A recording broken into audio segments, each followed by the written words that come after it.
Hey guys, what's going on, man? It's your boy Sith Lord Zeke, aka H Town Zeke, Jeremy One Sosa on Twitch. Welcome back to the channel, you guys. And here I have my DDD deck list, man. I was talking to a guy recently on the last video, and I told him that on this video that I was gonna be doing like a commentary on like the replays and stuff like that, play-by-play replays, um, and just like kind of go over some of the mistakes I made in some of the duels. I know you guys really liked the last video, so here I am with a second video. But this is basically my build right here. I'm running one DDD Cast King Apocalypse. We have the 3 Swirl Slime, the 2 Galilei. I really like this card. I'm pretty sure you guys can tell that I really like this card because I pulled off some crazy dodges with this, and you'll see some more later on in the replays. But then we have DD Savant Newton. Shout out to Stephen Freshy. He played this card in his build in the Meta Weekly, and it just made me happy because he made top 2. Like it was him versus Harpies, man. He piloted the deck, not this particular deck, but he piloted the DDDs all the way to top, to top 2. But yeah, so this card is good for recurring your cards after you discard it off of the witch, or like you just need to get anything out of the graveyard, and you only play one of the Swamp King. I know a lot of guys they copy this line, but I don't know. I don't think they know why they're playing the one of King Swamp. But I feel like it's because you can grab it off of Genghis, and you can grab it back with Newton, so you have ways to actually recur the card. But yeah, so definitely playing this card I think it's really good in my opinion. It's not really good, but I mean it's just like sometimes it just comes up like too much, but this is a new thing that I'm trying now, DD Orthros. Shout out to Duelling Entertainment. I was watching one of their videos, and one of the guys there just really kind of put something on my mind to actually play this card. And I mean, it was just correct, man, because it just comes up, So, and it's just a really good card. You can summon it to the field when you take damage, and it's a good 4 for you to go into High King Alexander with Genghis. So I mean, you could just, it's a pendulum effect that's just continuous. So you can just keep popping your contracts, or you could just keep popping your Keplers and sending them to the extra deck, which is why you see the Lilith here. I'm just testing this card. I'm just trying to see if it really just comes up. So anyways, moving along, we have the 3 Keplars. You guys know what this does. This is like the starter. This is how you start your plays off. If your hand is kind of messed up, he kind of just fixes it a little bit. And then we have the DD Lilith. So like this card targets one DD monster in your graveyard, add it to your hand, and add one face-up DD Pendulum monster from your extra deck to your hand. So I'm just testing her. I'm trying to see because I'm trying to see if if she just comes up to where you could just grab Newton out of the graveyard, or you can just grab a Kepler from the extra deck. But it just feels like it's kind of late. I haven't had enough testing with it, but I'm gonna just keep testing this card. But I just feel like she just I don't know. I just feel like she's kind of late a little bit in some of the plays. But I'm gonna just keep testing it and just see if it just comes up. If not, then I'll just put Baphomet back in because Baphomet is really good. But I'm not afraid to explore options. So I just threw her in to see if she could actually take his place. And right now she's kind of not proving it for me. But we just got to get some more games in and see. Maybe we have to switch up the combo line and see if we could get her in there some kind of way. But alright, so on off to the spells and traps. We got the 2 Mystical Space Typhoons. if I could play more Orthros, maybe I would, but maybe I wouldn't because this card combos well with Apocalypse sometimes. Sometimes I could flip this card up and I would have like another contract on the field, and then Apocalypse would probably be in the grave or in my hand. And then I can just pop a card and then just destroy 2 cards so I don't take damage next turn. My opponent lost a card and I gained a monster. And sometimes they cannot attack over Apocalypse, man. Sometimes Apocalypse is just too large for them. So yeah, I actually like the 2 MSTs, and the 1 Orthos I think is okay, because we only synchro summon it 1 time. And then if we need to, like I said, man, we could just maybe grab it out of the grave with Newton, or we could special summon it back to the field with Genghis. Which I mean, I think it came up a few times, but okay. So we go off to Dark Contract with the Gate. You know what this card does is you have to play it. Play it at 3. I tried it at 2, and it just didn't sit right in my mind. And it just didn't feel. I just hate to kill off the consistency of a deck. So no, we just keep this at 3. Maybe it'll change later on when the deck get more support. I don't know. I see some people playing 2 and 2, 2 of this and 2 of the Swamp King. But yeah, so I just like to keep the consistency going. Okay, then we got the Dark Contract with the Swamp King. You know what they do? Dark Contract with the Witch. I see some people playing this at 3, some people playing it at 2. I'll play it at 1, and then my personal tech that I really like is Contract Laundering. I really like this card. It's not searchable, but I really like it. I feel like it just comes in handy sometimes. It has come up in the past to really use this card, but hey man, gain 1,000 for each contract you destroy, and on top of that, you draw 2 cards for each. I mean, you not 2 cards. You draw a card for each contract that you destroy. So, yeah. All right, then on to the extra deck. We have standard. It's the DDD Flanking Genghis. We have Ragnarok. We have Beowulf. We have Dark. We have High King Alexander, and we have King Caesar. King Caesar is one of my favorite cards in this whole deck, maybe besides Apocalypse, because King Caesar just put in that work, man. You need to protect all your monsters. He got the job done. He gets the job done. You need to recur card, not recur cards, but you need to search card. He get the job done. Whether he goes to the graveyard from destruction and search, and then just comes back and bring everything else back with him, or if you even tribute him off, he just he searches out for you. And then we got a slot open right here because, like I said, I'm testing the build. This not the build, but I'm testing different cards, and certain cards I actually took out. Stone Darius was right here because I was playing Night Howl, and I would actually use I'm not playing Night Howl right now, so I would actually use Baphomet to change Genghis to a 3 or something like that, and then exceed into him, pop a card, draw a card, and then attack into a monster that I can't really get over, or what can I not really get over, but so it just kind of became irrelevant, and then we're not even playing Night Howl, so I just took them out. But yeah, you guys, this is the deck. All right, let's get off into the replays. Alright, so here's the first duel versus Bad. Alright. Get off into it.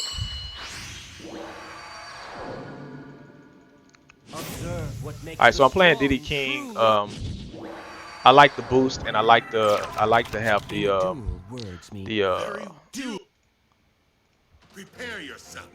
pendulum zones on the side. So during this time, I was playing the Wolf and the Baphomet, and also the DD Doom King Apocalypse, and I think that's what actually gave me the skill. Wait, let's read. All DD monsters you control gain 500 attack until the end of this turn. This skill can only be used once per turn, twice per duel. If you begin a duel with a deck/extra deck containing a total of 12 or more DD monsters or dark contract spell and trap cards, add pendulum zones to your side. Okay, so yeah, I might just put Darius back in, or I might just put High King Alexander back in, just so I can get the skill. Cause I use the skill, but lately I haven't been. I don't know. Anyways, so my opponent sets a card. He sets a card. He sets 2 in the back row, and then he sets 1. So I go proceed to activate Dark Contract with the gate. Search out the Baphomet. Gonna activate Swirl Slime and get Flame King Genghis. Alright, he's gonna flip Floodgate Trap Hole. Gonna activate Double D's effect to summon the Capital. Gonna activate this effect to search out a Witch. Alright, so I set 2 cards right here. I always do this. I always set these cards and then have Apocalypse as much as I can, because Apocalypse can activate from hand or graveyard. So I always like to discard him off of Witch. So my opponent, oh, he's playing Crawlers. Okay. I don't think so. All right, so I made a grave mistake right here. All right, so for like the new beginners and stuff like that, you don't want to activate MST, you know, preemptively before you destroy the card, or whichever card that you're trying to destroy, and then activate Apocalypse. So I didn't get the destruction, I don't think. Oh no, I did. Okay, I did it right. I'm sorry. All right. I thought this was the game where I messed up. Okay. So take 1,000. Opponent activates Book of Moon and flip his monster face down so he gets Crawler's effect. Flipping it back up. Going to special summon out a Axon. And then ends his turn. Okay, so right here, this turn I messed up. Oh no! You know what? It was the previous turn when his monster was flip face up. That's when I should have attacked. Okay, so I messed up right there. All right, so he's gonna flip the Axon, and then I activate Galilee's effect to add the card back to my hand. All right, so he's gonna activate Pawn, sending the monster in the graveyard back to the deck, flipping his monster face down, and then I set my Witch again. Alright, so he's gonna flip his monster face up to pop the card. I'm gonna activate and then activate Laundering so that I can gain. And this is why I like Laundering, because my opponent think he's finna get rid of my cards. I have evasive maneuvers, so activate Galilee's effect again. He tried to destroy my monster, so I add it back to my hand. Alright. Looks like you're out of options. So we still have the Genghis face down. Gonna activate Swamp King.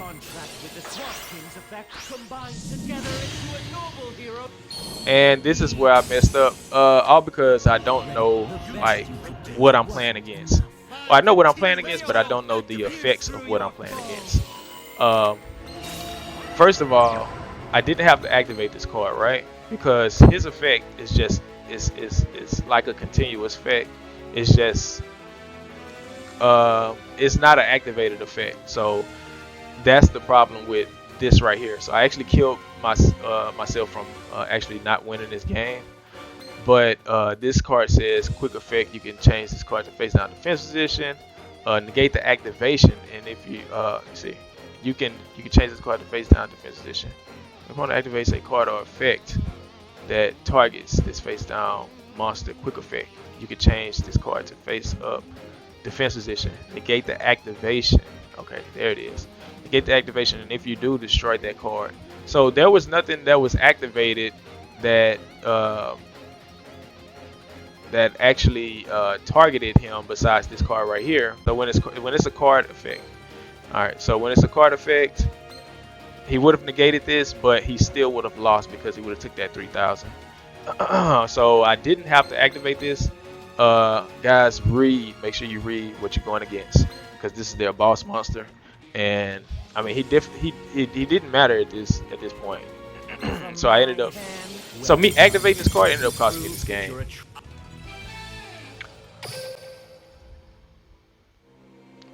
All right, so let's go off into this one, I believe. Okay.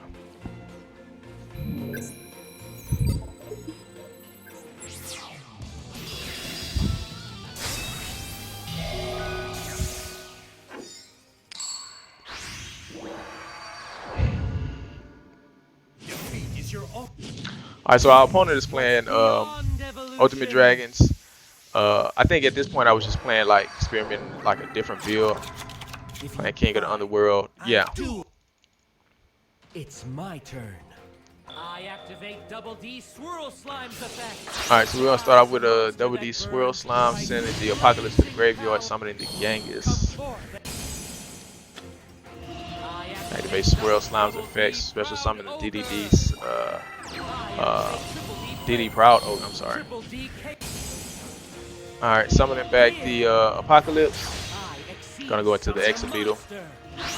Activate its effect to, well, not its effect, but we're gonna exceed summon Rhinobus. Alright, so Rhinobus is gonna put a lot of pressure on our opponent. And then I summoned out DD Kepler. Then we're gonna activate Dark Contract with the Swamp King.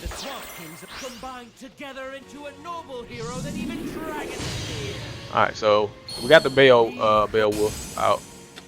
Alright, so the reason we go into this turn one is because we want to apply a lot of pressure on our opponent.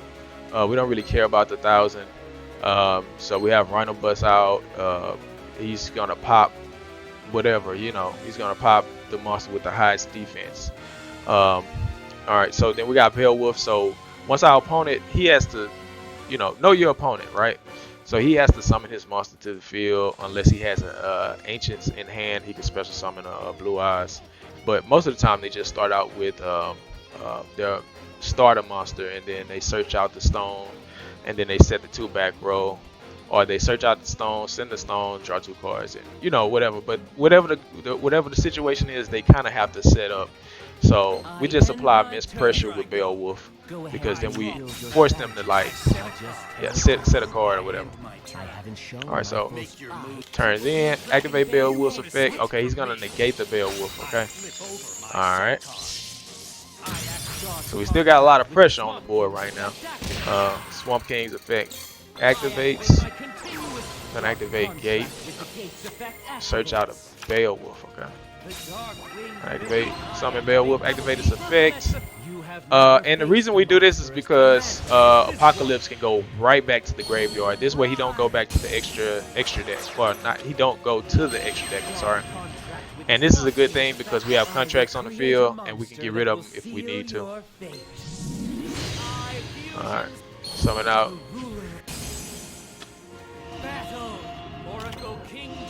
Oracle, attack, and then attack. Alright, so our opponent just gives out, you know. He's just Big Baby Davis, man. He just it's too much. I don't know if you guys know who Big Baby Davis is. He's a Steelers player. Steelers is one of my favorites, is my favorite team, football team. But Big Baby Davis was basically called the bus as well. So alright, so we get off into another replay.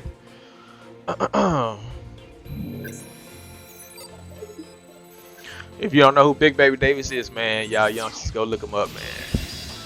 Go look him up, man. Literally, he's the embodiment of this card. Literally.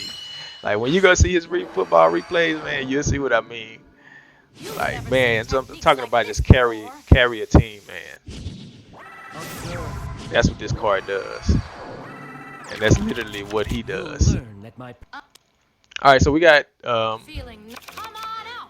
pretty much got the same build again. Going against Harpies.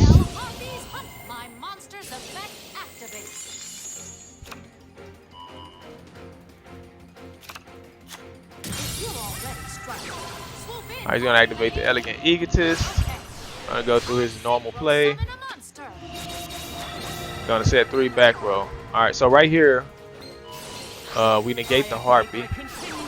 Activate our gate. Alright. Alright, so activate Swirl Slime, summon out the Genghis. Alright, then we go Swirl Slime, summon out Kepler. Kepler's gonna search us out the Swamp King. Alright, so he's gonna activate Forbidden Chalice. Okay, so at this point, I'm pretty sure you guys can tell, like, oh man, he would have been able to dodge if he had Galilei. And at this point, I was just kind of missing that card. This is a whole different build, you know, so let's go to the build. No Galilei here. At this point, we're playing King of the Underworld. We're just testing out the Rhino Bus. And I really just didn't like it. I like it, but I really didn't like the after effects of once it's gone. What can you do then? I mean, what can you do next? Okay, so it's like you put a lot of resources into the card, and eventually it either applies pressure to your opponent or your opponent just deals with it, and then it's just hard for you to recover. So that's what I didn't like after testing it for so much. But don't let me deter some of you guys from using it. You know, some of you guys might really like it. But me personally, I enjoy the small interactions that this deck can do that lead into the big plays. Alright, so we're gonna go into the Insect the Exabeetle. And then that was an accident. I'm not gonna lie, that was an accident. I didn't mean to send his monster to the graveyard to activate this effect. I really meant to go into a Rhino Bus. And yeah, this actually could have cost me the game. Alright, so to make up for that, you know, we just summon out Baphomet and try to go into Caesar. Alright, so we attack with Caesar, and then we attack with seemingly would be game in Exabeetle, which was supposed to be Big Baby Davis. And then we pass to our opponent, he activates Feather Rest, and his card's back, try to recur some things. Try to get more resources. And he activates Swallow Nest, summoning out the Perfumer. Gonna grab a Elegant Egotist. Alright, then he's gonna activate the Elegant Egotist. What is this? Yeah, Harpy Lady. Cyber Harpy Lady. Gonna go into his monster, gonna activate Chalice. Alright, so I activate Caesar's effect. So, you know, attack to our monster. The monster can come back. Boom. Alright, then we'll take 500, I'm sorry. Alright. So we take the 500. Activate this effect again because I think we was planning on crashing or something. Oh no, I needed more resources, I'm sorry. Yeah. We want to have resources, so. Alright. Yeah, and at this point, I mean, you know, just tell this game, you know.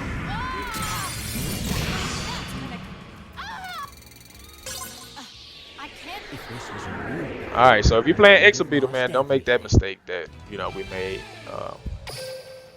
Make sure you clicking the right thing so you can get your Rhino Bus out. Alright, so here we have a mirror match, I believe. I believe this is a mirror match. Alright, so DD King. I activated DD King. Okay, I believe this is my original build. Alright, yeah, so this is the original build right here. Alright, so, well, yeah, this is the first build. Okay, so we got Night Howl in this build, and we're running the Stone King Darius in this build. Alright, so let's get to it. Alright, so we start out by summoning Kepler. Gonna search out the contract, activate the contract. Gonna search out a Apocalypse. Gonna set MST. Gonna send these two guys, summon a Dark. Alright, so activate Newton's effect. Gonna add back the Apocalypse. Usually we would have a Witch in place.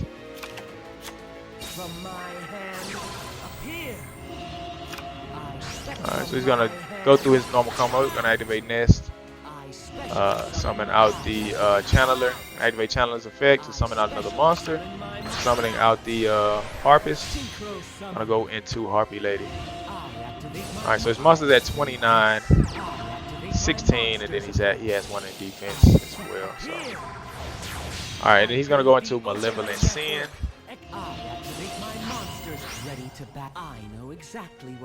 Alright, so we take the 24, right? Alright, gonna activate Pop, the back row, right? And then we're gonna activate Chain Apocalypse. Alright, so his monster can't get over us, right? And he's already attacked with this one. Alright, gonna activate the Harpist from the graveyard, adding the Channeler. Alright, passing it back to us. Alright, so we got MST, and then we have Dark coming back.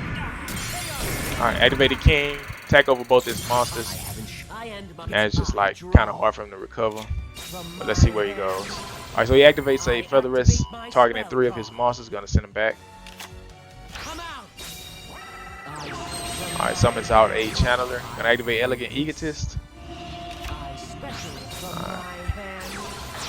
Activates Feather Rest, gonna grab him an extra card, a spell that he can activate from the graveyard. Alright, so yeah, at this point I think he just like made the mistake of just like not, yeah, he just didn't summon, he didn't summon Harpy, his Harpy monster, but at the same token, he still wouldn't have been able to attack over us, because once he go into his monster and he activates this card, he flips one of these guys back, it still doesn't matter. Yeah, it still wouldn't matter, because I mean they're just 2 big monsters that Harpy can't get over. Harpy slash can't get over, so yeah, he just bouts out. Just alright.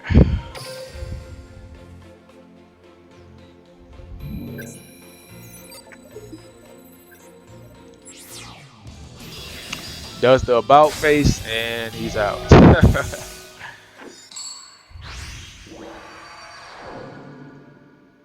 I've never got.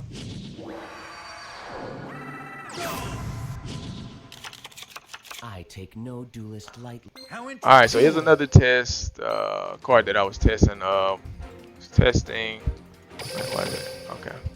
Contract with errors. I was trying to, you know, I'm just testing every card, just trying to figure out what works, what doesn't work. Alright, so let's get to it. Activate Dark Contract, add the Baphomet. Activate Swirl Slime, send the Baphomet. Summon out Genghis. Activate Slime, going to standard combo basically.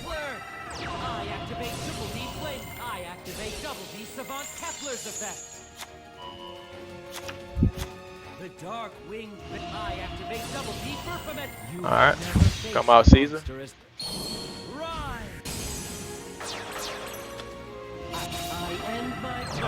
gonna set these 2 cards. They both contradict each other, but well, no, they don't. This is when a trap is activated. Yeah, you can negate the trap.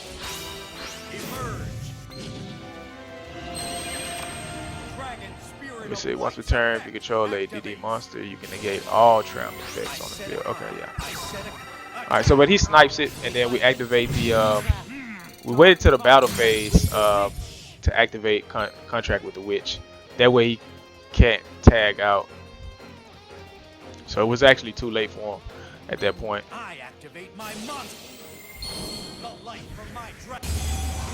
Alright, he's gonna summon out Blue Eyes because the Dragon Spirit of White is in the grave, obviously. Alright. I believe I was playing Procrastination. Oh no, I was playing DD King. Okay. Dark contract with the witch. Alright, okay, there it is. Yeah, gonna take 2,000. Alright, gonna add the Kepler. Gonna activate Caesar's effect. Summoning out the Kepler. He's gonna negate.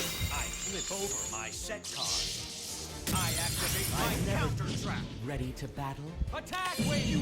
Alright, so he activates Karma Cut. And we go in for 2,500.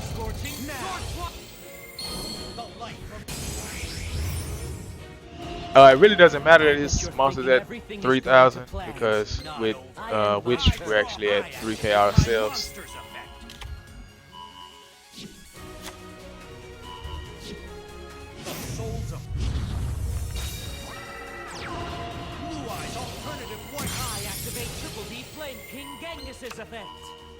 Alright.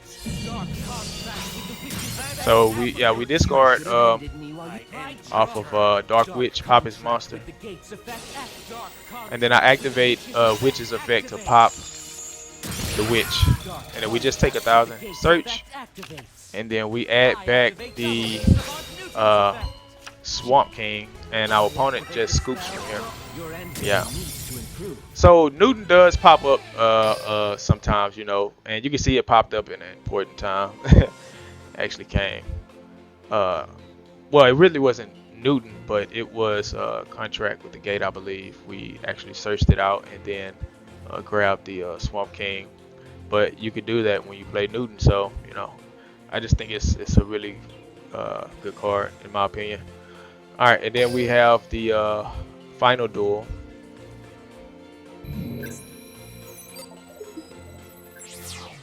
All right, so this was when I started considering Orthros.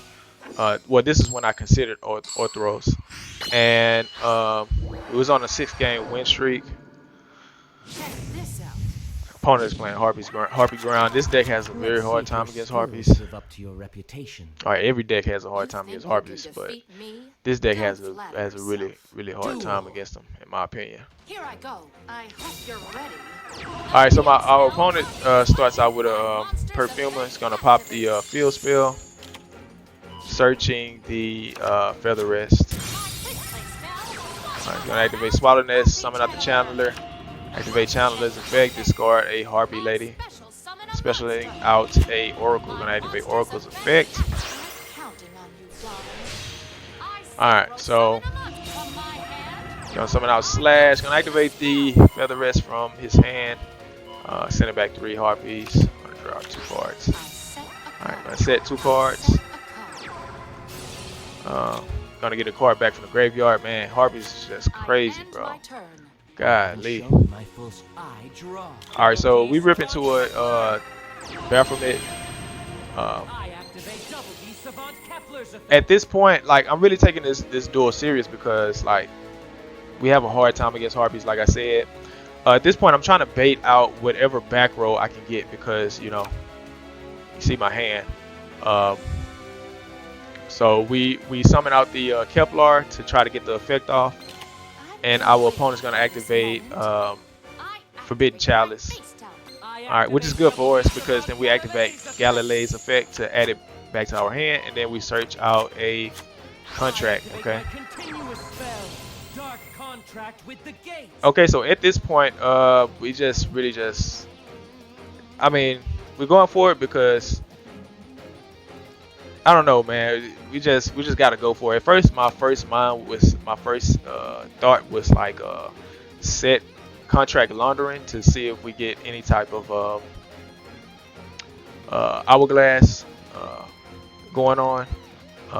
But I don't know. It just wasn't really. I was just like, let's just YOLO and let's just go for it. And so activate contract, and we just searched out a Orthros.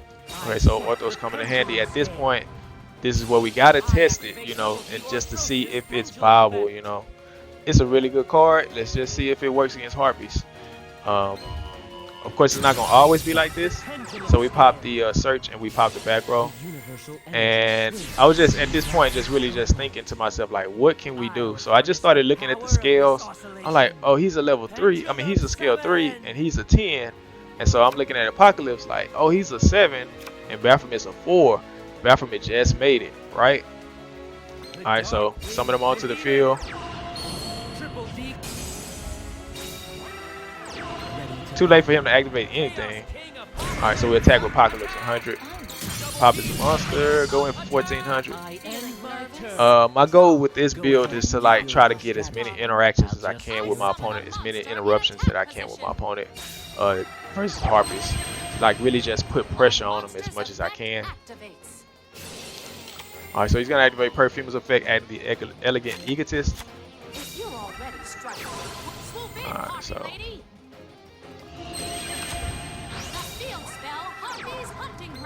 alright, so he's gonna activate Harpy's Hunting Ground.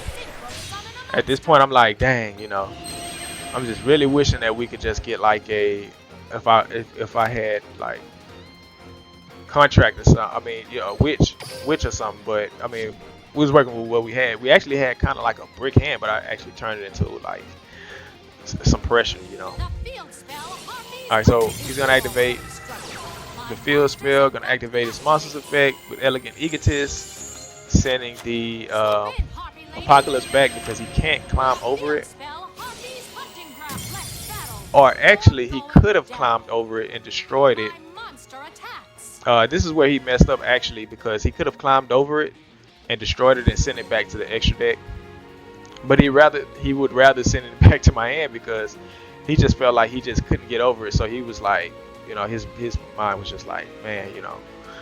But anyways, so he attacks into us for 1700, and then he attacks for 1800, leaving us at 500. Either way it go, if he would have attacked with her first and then Harpy Lady, it still would have been 500. Forcing me to show my true power.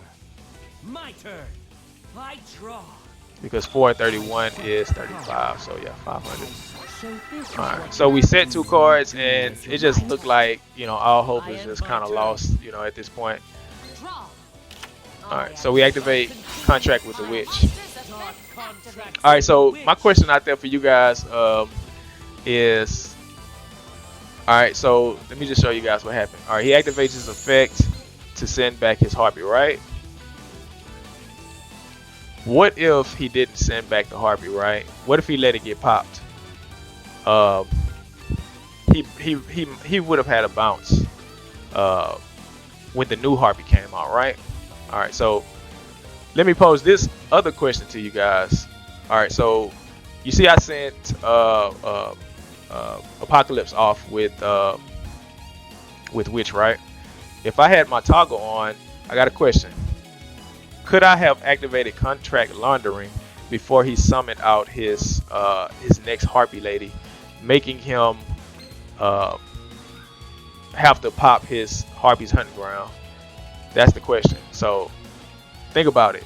All right. So if he would have let his monster get destroyed, if I would have had if I would have had my toggle on after I sent the Apocalypse to the graveyard, and his Harpy Lady hit the graveyard. Once it hit the graveyard, could I have activated Contract Laundering to summon out the Apocalypse, destroying my 2 cards, making it to where once he summoned his Harpy Lady, it would have to destroy the hunting ground. So once he goes into his Harpy Slash, he really just wouldn't have a choice or whatever like that, or he would have just really lost at that point, because Harpy Slash is at 2600 and Apocalypse is at 2700. So yeah, that's my question to you guys. Comment down below what you guys think. If you made it this far in the video, man, give the video a like, thumbs up, man, and subscribe to your kids, to the kid, man. I'm putting in this work, man, for you guys. Not for you guys, but me as well. Not for just you guys, but me as well. I'm sorry. But man, I'm just really, you know, just really need you guys' support. I appreciate you, and yeah, let's continue. All right, so he's gonna summon out the Slash, activating Harpy's Hunting Ground, and see I activate the Contract Laundering, and then I activate Apocalypse effect, pop 2 cards, and then we summon out the Apocalypse. All right, so our opponent goes into Harpy Slash, activating the field spell, and I'm at this point I think he was just thinking like, why couldn't I activate my effect? Probably because you activated earlier. But not only that, I think he just got like kind of greedy, because if he was thinking, he could have actually went Malevolent Sin. He actually could have went Malevolent Sin. So I'm not sure if he plays Malevolent Sin in his deck. I think he was just so baffled by what was going on, like like all of the interactions is like throwing him off, like, you know. So at this point, it was just like too late, you know. Alright, so we summon out Kepler. At this point, we just really don't care what happens next, you know, because he only has a slash on the field. So he activates the effect, sends the Apocalypse back. We already have what we need. Gonna activate Swamp King, summon out Dark.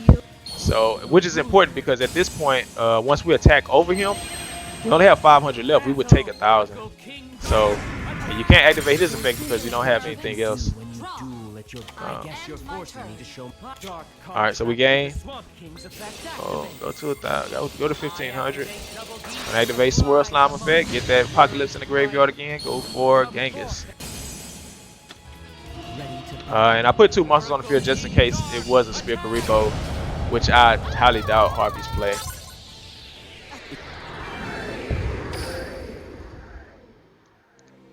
Alright, you guys. Yeah, so that was pretty much it, man. I mean, that was my play-by-play and my commentary on the duels that I had. A lot of people like this this last replay. I had this replay replayed in my homeboy Mango stream last night, and believe it or not, Playmaker Duel Links was in there. He really liked this replay. So shout out to Playmaker Duel Links. Shout out to Mango for playing my replay, man. Those guys are amazing in the community. Yeah, so if you guys haven't checked out the About area in the YouTube on the YouTube page, go to the About area, man. You guys can join the Discord over there. I'm gonna try to link my Twitch. I thought I had it linked, but I'm gonna try to link Twitch so that when you guys go to the About, you can pretty much follow the Twitch channel from there. But if you want to get to the Twitch channel, you can join the Discord. The link to the Discord is in the About area. Yeah, you guys can join from there, and you can definitely see when I stream from there. So yeah, you guys, this is pretty much it. This is your boy Jeremy One Sosa, aka H-Town Zeke. Yeah, man, I'm out, man. I'll see you guys in the next video. You know, to all my DDD players, man, you guys, you know, pay attention to detail, man. Just try to do that for now, you know, until we can get more support. But I think this is kind of the way to go with my build. If you following my build, I think this is kind of the way to go. Try to get as many interactions as you can with your opponent. Try to, you know, just go in with a mindset of okay, I need to make sure I can interact with my opponent. You know what I'm saying? And not really just go, because I tried to bulldoze my way through Harpies. I tried to set up a lot of defense against Harpies, man. They just bounce everything, man, and it's just hard to just really. I just find it a little bit better to just really interact with them and try to get as many disruptions as I can. But I'm gonna try to keep coming across as many Harpy players as I can to see if this theory just if it works that way. But yeah, man, I'll see you guys on the next one, man. I'm out, man. Peace.